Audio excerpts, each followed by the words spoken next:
guys, welcome back to part 4 of the Corvette series. I finally got my pistons showed up.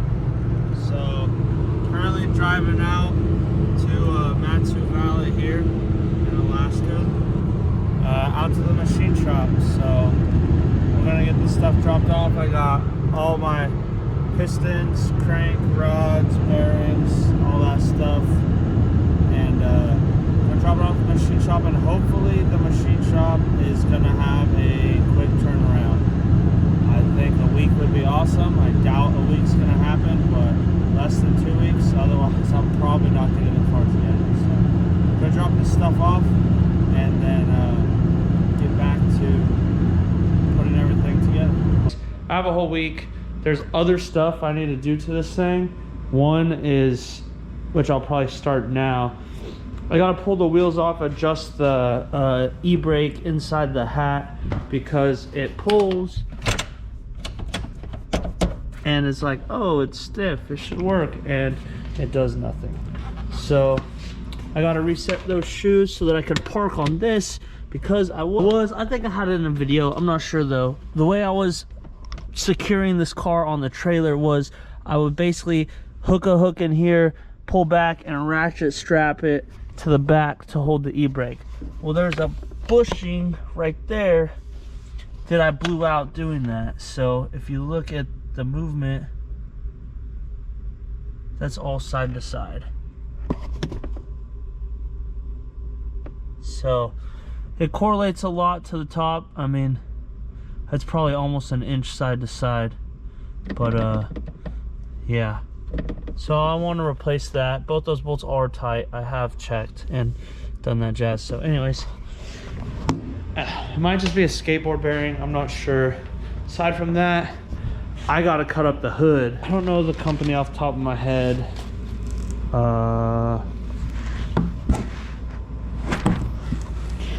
Track Spec Motorsports, and here is one of them. These are for a GT 350 slash 500 slash, honestly, probably any Mustang. I think it's labeled GT 350. So these ones will be basically like a header vent, essentially. Each side, they'll probably sit somewhere about yay. So that on both sides, and then the center vent. So yeah, Track Spec Motorsport. And to function the most on this, technically further forward. So if I have it closer to the front like this, it will actually pull more air out, because there's a lower pressure zone up here on the nose versus like back here in the middle. So pretty much putting that closer middle to back. However, I think I'm gonna try to kind of go forward but rear, just from other pictures I saw. Maybe like that, pretty much line this back piece up with this part so that it still looks pretty functional. Something like that. Okay, it looks all goofy right now because it's kind of just sitting there in the brackets, all weird, but this should help a lot with cooling, and it'll look okay, which is fine. I think shipped, I spent like $460 or something like that on that, so damn near 500 bucks, which is kind of a lot for vents. But those ones are way better than the Corvette ones. The Corvette ones were almost the same price. And alternatively, a functional, nice hood is Corvette money. So it's, I mean, a real hood for these cars are like 1,400 bucks minimum. So good medium, and it's just a factory fiberglass hood. It is all stock and nice and pretty. And I'm ruining this car. This car was really nice before I owned it. It's still kind of nice. I mean, I didn't quite crash it last year, but I definitely put a couple extra scratches on it, and yeah, anti-boomered it for sure. So either way, that's a project. Gonna do those. Gonna figure that out. I got more tie rods, inner tie rods, so gotta switch over my outers. And these ones I can just replace, but these had play in them because they're Master Pro. I think I already warranted them like 2 or 3 times. So I'll warranty those again as backups, but I got the same one here, just different brand. So these ones are Moog, which everyone says Moog and Precision tend to do quite a bit better. But yeah, so I'll throw the Moogs on. I'm still just gonna count these threads to get it close. I'm gonna change my suspension up this year.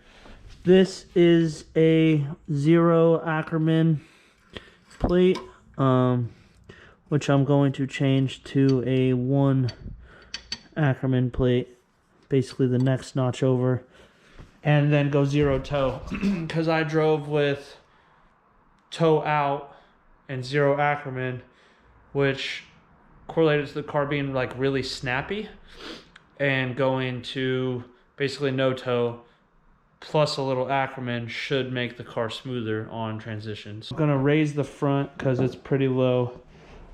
I gotta do dampening on the rear. Then in here I have side skirts and a front lip. These are head bolts for the engine assembly, which will be for after that gets back. I got motor mounts, so those replace those huge things. Still keep the brackets, but this comes off, these come off, and it's just that. So that'll also make a lot more space for my oil cooler lines, which are these ones, and because they run between the motor mount there.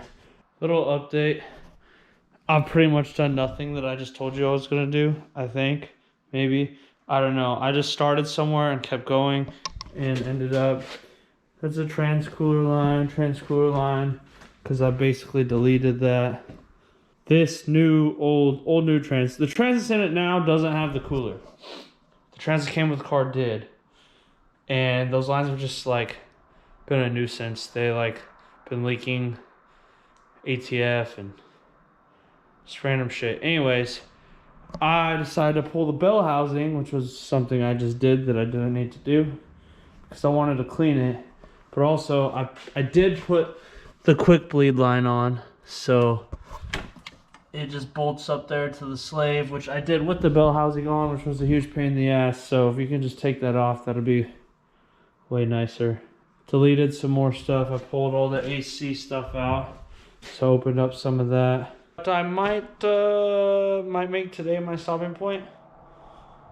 No, I really need to do those rear brakes. But I want to go play RuneScape. I might be done for tonight. We'll see. Alright, I got the rotor off. I don't know how an e-brake works. Parking brake, technically what's it called. This is like a drum and hat. Basically, this is the drum. And it looks like a hat. Not really, but whatever. These are your parking brake pads. So just like drum brakes or shoes. So these two basically like expand, they open up and they push outward against this. Well, this rotor is smaller than the Z51. This is a base rotor. It's like 1/2 inch or 1 inch smaller, I forget. And apparently the hat is bigger on it because I just threw them on last time without adjusting this and it didn't work. So pretty much gotta take this right there, spin this a couple notches to spread the cheeks, and then basically gonna make them so that they're like just less than dragging on this, and then when I set the handbrake it should lock these. So the parking brake all good to go. Next step, we're going to adjust the dampening on the rear coilovers here. So this first bolt is pretty easy to get to. That second bolt, I don't even know if I can get that on the camera, back right there, is pretty hard to get. So basically I've got to drop the upper control arm right here, pull that out, pull the coilover off the lower control arm right there, and with that off, that done, this should drop down enough to be able to basically wiggle the coilover, pull it up off the lower control arm, and then pretty much we're gonna bend it back this way so that I can even get a socket on there. I believe these are just 13 mils.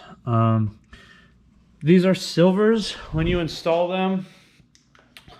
I don't remember, it was a year ago. I don't remember if someone told me how to on the install video, or if it was Silver's recommendation. The little damping button like this just goes up into the chassis, which is just a composite tub. And someone was like, just drill a hole straight through it. And that's what these are for. So this attaches to the coilover itself, and then it goes up through the composite and just hangs out in your trunk. But I still use my trunk a lot, so I didn't want these just to be there and be in the way or be annoying. And I didn't think I was going to be adjusting my dampening, but to be honest, it's already been, I don't know what I'm trying to say. It's been a year since I've messed with it, so technically it's not like I'm doing this every event or whatever. And I'm just gonna basically stiffen up the damping a couple clicks and run it like that for the whole rest of the year too. So it's not a huge deal, but pulling that coilover off is pretty annoying. But either way, I'm gonna pull those bolts out, see if we can get this maneuvered, get it off, give it. I set them to 13 clicks last time out of 25. Probably gonna go up 4, so I'll probably take it to about 17, which I think is what I did to the front. The top, the upper control arm to get it out of the way, and then try to just like push down, and it wasn't enough. Basically, if you can see, it kind of got the coilover off the lower part.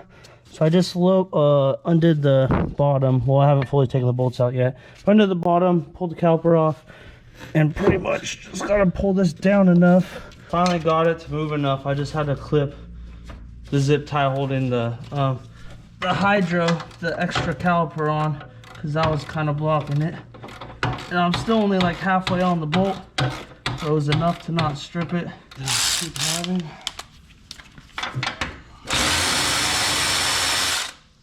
Try to get the coilover back out like that.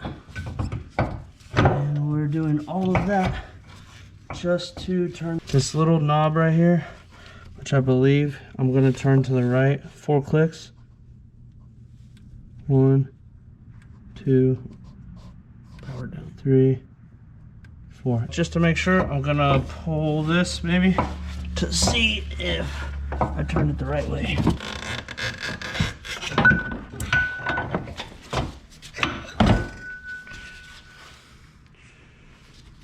It was like that, and I turned it to the right. Got about hard on it. So it's 17 clicks out of 25 on the dampening now. So dampening, when you adjust it harder or softer technically, doesn't make your coilover stiffer. Scientifically, reality kind of does, but not really. Basically, when your suspension compresses, the harder the dampening is. Pretty much the harder it is to compress. That's why it kind of sounds like it stiffens it. It's basically like when you compress it, it compresses slower. So it's not actually stiffer, it just is basically stiffer. But anyways, yeah. I've been slacking on recording, but basically I just put on the new tie rods, and I kind of just guessed on how I'm putting the tip on, or the end on the tie rod end on. So my alignment's definitely going to be off and need a little bit adjusted, but getting these on, reusing the old boots. And the biggest difference I made this year is I added some Ackerman. So this is going to be 3mm positive Ackerman. So if you can see the washer, basically the bolts offset to the outside. And what that does is, last year I ran 0 Ackerman, which is parallel. So like you can see these washer plates, the bolt hole lines up with the center, and I don't have the other big ones, but basically this bolt hole is offset by 3mm. So what that does is, with the parallel setup, my wheels turn together, which technically adds like the most angle to it, but it makes the car super snappy in transition. So what this is doing is adding the Ackerman is doing it like this. So pretty much, I guess exaggerated, the lead tire's pointed forward, and then the follow tire is not the same. It's a little more kind of a, I guess, not obtuse, but it's more of an open angle, so it drags more, so it makes your car kind of smoother in transition.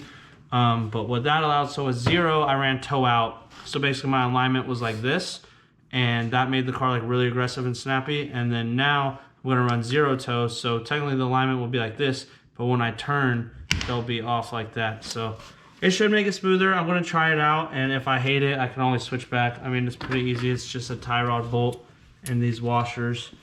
And finally put on, these were the old rubber bushings from the steering rack. I had this clamp that I ran last year. I think it was in one of the videos. It's all dirty, but this clamps onto the rack to basically hold it from moving a bunch. And then this goes over the ears, which had the rubber bushing. And it come with some solid aluminum bushings. So I finally threw those in since the engine was out and I could actually access the rack, which you can see right here inside of that. So these are just solid aluminum now. It's just on one side. That side basically remains in the stock ear, and then the clamp goes on this to hold the rack. So got the front end on. I had super fun mishaps with the rear and shenanigans. So I was doing dampening. I also didn't do good at recording this side, but got that side. You guys seen it. Then I went to jump to the other side. I don't know where. Oh, it's over here. Went to jump to the other side, and I could not get the coilover to bend far enough to get that bolt back. Well, I ended up smashing one of these bleeder ports right there out of this one. So it snapped in half, which also this banjo got messed up. Those threads were left in. There was a little hole. Basically, the way this works is it just has a little bleeder nipple. So there was already a hole in this, and this is brass, which is why I was kind of able to get it out. This bleeder basically goes into the hole like that to stop it, right? Then you loosen it and fluid comes out, close it, fluid comes in. Anyways, I don't know if you can tell, but I hammered a Torx bit into the brass and I was able to get it out. So I'm almost 90% sure. Oh, here's the other half of it. It just snapped off from basically being bent, trying to do the thing. I'll order one of these little fitting shenanigans. Got the e-brake back in. It does not wiggle back and forth anymore. So I figured out the spacer setup on the bottom. Obviously not gonna pull it because there's no caliper on it. And then getting the front, like I said, I just did the Ackerman. But I was hoping to get the rear end, put it so I can basically roll it, put it on tires, which I guess I still can. I just can't pull the hydro, which means I need to tighten all the suspension stuff. But yeah, get it, I'll roll it all out, push it out, and finally get rid of all this muck that's all over here. And besides that, I mean, I deleted most of the stuff. It's just dirty. So clean this out. I guess technically the front suspension, I need to raise the front coilovers too. I don't want to, but I'm gonna absolutely destroy my fenders with my new wheels if I don't. So maybe I'll hit the front coils for now, and then I'll get that plate on the torque tube so it don't fall off. Tighten up that left rear corner, and then at this point that's kind of the last thing besides waiting on engine shop or on the machine shop to give me the balance assembly, which they said hopefully this week, but I don't know. They said that last week. They said late last week, and then I called like twice because I was being annoying about it, and they said they'll get around to it hopefully on Monday, and that they would call me when it's done. But it's about an hour drive out, and like I work at like 3 or 4 o'clock in the afternoon, so it's kind of a hard thing to, if they call me at 11 a.m., I'm not making it there and back and to work on time. So hopefully get it sooner than better. I'm off Monday, which is right now / tomorrow. It's like 4 in the morning. But yeah. Anyways, little update. And I'm just gonna keep doing more bullshit.